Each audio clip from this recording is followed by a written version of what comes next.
Hi, this is Dara Hoffman-Fox. I'm a licensed professional counselor in Colorado, and I'm a gender therapist. So I got a couple of questions this week, and it was interesting that I got questions that were around the same theme. I had two different people asking me about the process of purging, specifically in regards to gender exploration. So I thought I'd make a short video about that, since my guess is that there's more than just those couple of people out there who are wondering about that. So first of all, let's talk about what it means to purge. And literally, according to the dictionary, to purge means to get rid of something.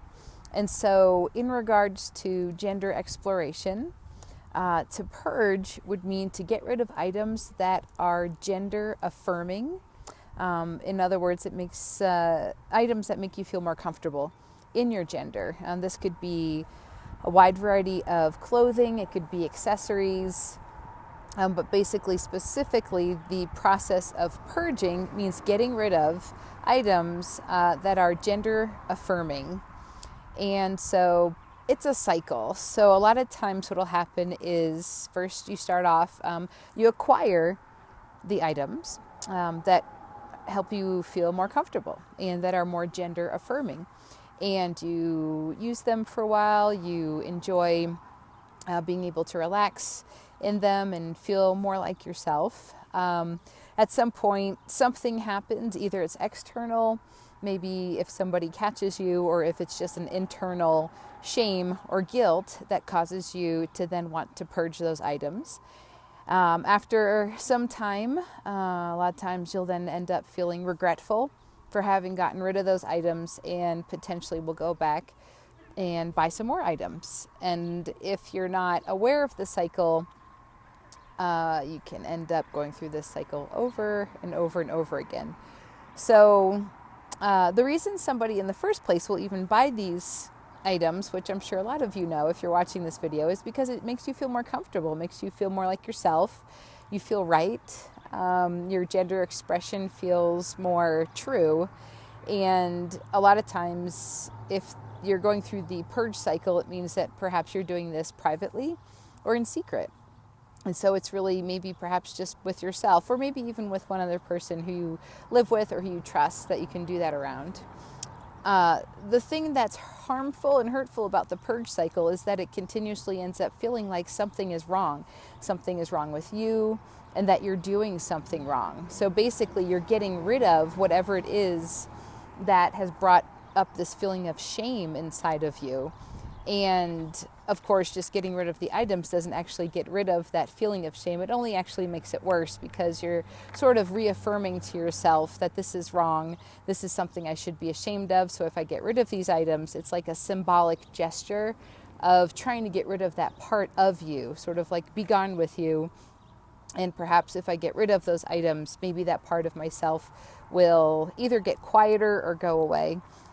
And again, I'm sure a lot of you have experienced that ends up perhaps working for a little while, but not over the long run.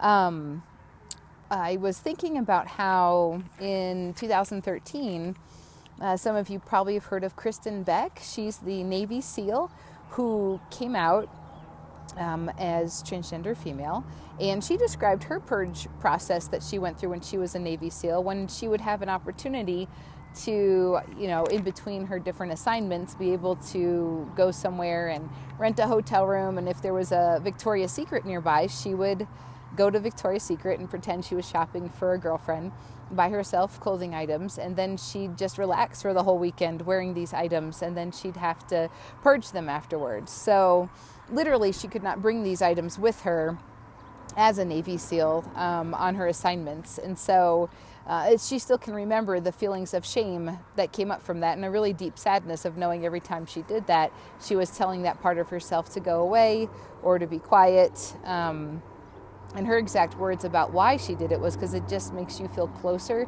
to how you would like to feel.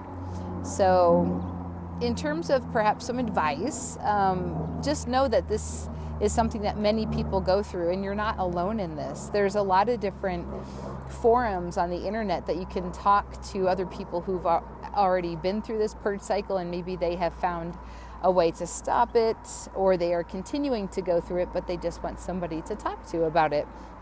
So either finding people online to talk to about it, or if you can even find someone in person, that's good too. Because the goal, if at all possible, is to try to stop the purge cycle.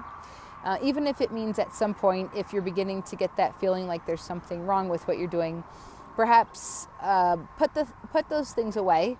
Sort of maybe find a box and you can stash them away for a little while, someplace safe. Of course, safety is always going to be a concern. If you have to get rid of these items because it actually makes your living situation unsafe, then certainly you have to take that into mind. But if you're able to have the option, maybe you could even give the box of clothes to a trusted friend or a relative who you know won't throw them away and will hold on to them.